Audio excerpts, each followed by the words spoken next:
एक बार दोबारा बता रहे सर। सारा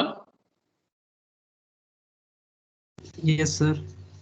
अच्छा, चले हम लोग जब इम्प्लीमेंटेशन कर रहे होंगे ना, तब फिर हम लोग एक स्क्रैच से और एग्जांपल ले लेंगे।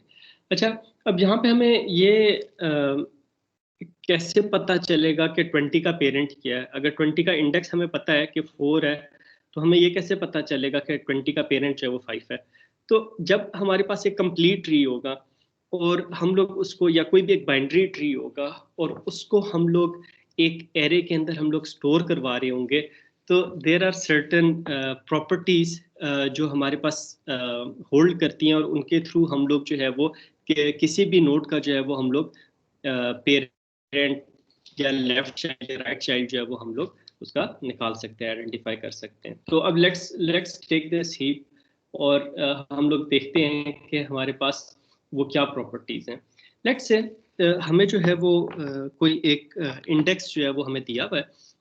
इंडेक्स जैसे 20 का इंडेक्स 0 है, 2 का इंडेक्स 3 है, 7 का इंडेक्स जो है वो 2 है।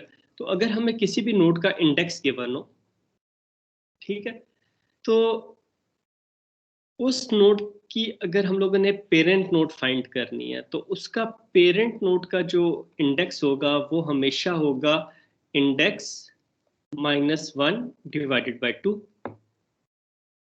जिस तरह नोड 3 का अगर हम लोगों ने इसका पेरेंट निकालना है कि नोड 3 का पेरेंट कौन है, तो अगर हम लोग देखें नोड 3 का इंडेक्स क्या है? 5।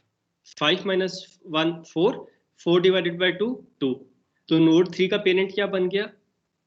इंडेक्स 2 पे पड़ा हुआ है 7। इंटरेस्टिंग है ना कि किस तरह हमें किसी भी नोड का इंडेक्स गिवन हो तो हम लोग उसके पेरेंट नोड का इंडेक्स निकाल सकते हैं।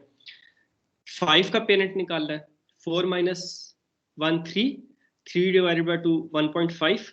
हम लोग इंटीजर डिवीजन लेंगे तो वो 1 हो जाएगा। तो हमारे पास 5 का पेरेंट हमें पता चल गया 10 है।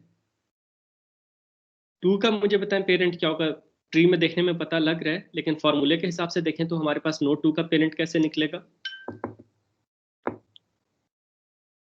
सर 3 - 1 2 हो जाएगा, 2 divided by 2 is equal to 1।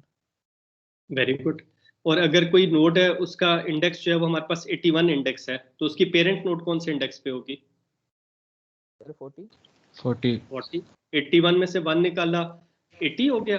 80 divided by 2 40। तो इंटरेस्टिंग चीज है ना। इसी तरह हम लोग किसी भी नोड का अगर इंडेक्स गिवन हो, तो उसका लेफ्ट चाइल्ड जो है वो हमेशा इंडेक्स मल्टीप्लाई बाय 2 + 1, ये हमेशा इस इंडेक्स में होगा। ठीक है। जिस तरह, बेटा आप लोग अपने माइक्स म्यूट कर लेते हैं प्लीज। Thank you. अच्छा, जिस तरह 20 का इंडेक्स क्या है? 0। उसका लेफ्ट चाइल्ड निकालना है तो वो क्या होगा? 0 × 2, 0 + 1 1। तो 20 का लेफ्ट चाइल्ड जो है इंडेक्स 1 पे होगा। उसका राइट चाइल्ड निकालना है तो राइट चाइल्ड कौन से इंडेक्स पे होगा?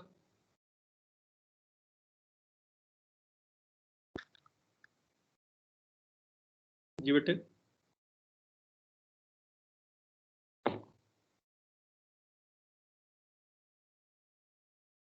कोई भी नोट देखो ना, उसका जो लेफ्ट चाइल्ड है उसमें एक ऐड करें तो राइट चाइल्ड मिल जाएगा। तो अगर यही फॉर्मूला हम लोग देखें तो क्या हो जाएगा? Index multiply by 2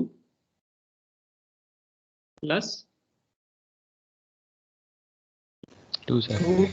2 +2। Very good. तो अब आप ये देखो कि इसका 10 का अगर हम लोगों ने राइट चाइल्ड निकालना है, तो 10 का इंडेक्स 1 है, 1 × 2 2 + 2 4। तो इंडेक्स 4 पे हमें उसका राइट चाइल्ड मिल गया।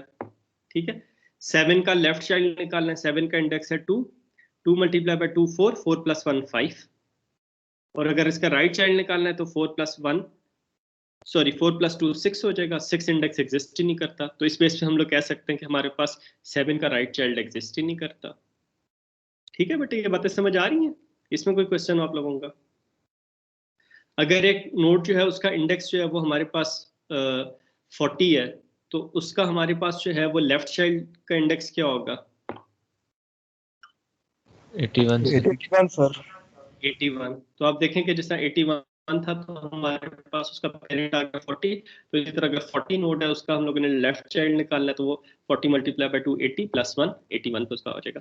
अच्छा, कुछ और भी इसकी बड़ी इंटरेस्टिंग प्रॉपर्टीज होती हैं, वो ये कि जो हमारे पास फर्स्ट लीफ नोड है ना,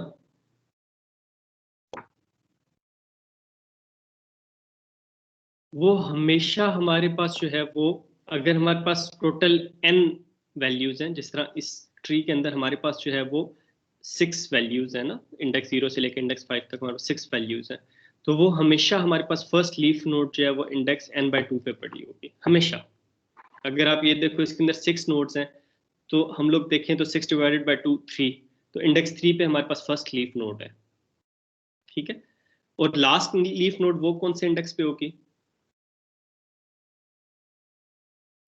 n-1 सर।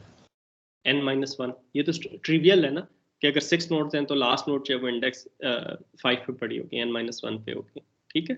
तो अगर हम लोग लीफ नोड्स की रेंज देखें तो लीफ नोड्स कहाँ से कहाँ तक पड़ी होंगी? n/2 से लेके n-1 तक उन इंडेक्सेस पे हमारे पास लीफ नोड्स होंगी। अब मुझे ये बताएं कि अगर यहाँ पे 3 ना होता तो फिर हमारे पास फर्स्ट लीफ नोड इस फॉर्मूले के हिसाब से किस पे बनती?